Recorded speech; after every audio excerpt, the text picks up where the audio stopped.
জয়ের আগে আমাকে যোগাযোগ করেছে, যখন দেখছে যে নির্বাচনে একেবারেই মানে নিশ্চিতভাবেই এখানে স্বতন্ত্র হিসেবে আমি জয়ী হতে যাচ্ছি, তখন যোগাযোগ করেছে, বলেছে তাদের সঙ্গে বসলে ভালো হবে, আরো বড় কিছু পাবো।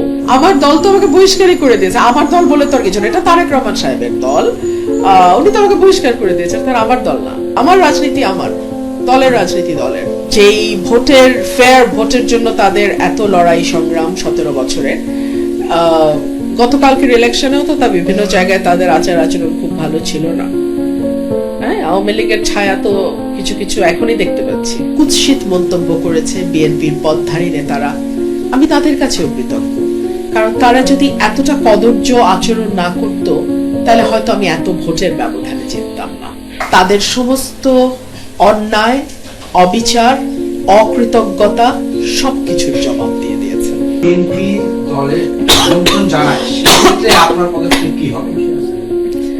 আগে আমন্ত্রণ জানাক, তারপরে দেখা যাবে। আমি শুভেচ্ছা জানাই যারাই ভালো ফলাফল করেছে, দল হোক ব্যক্তি হোক, যারাই ভালো ফলাফল করেছে, ডেফিনেটলি তাদের প্রতি আমার শুভেচ্ছা থাকবে এবং আশা করব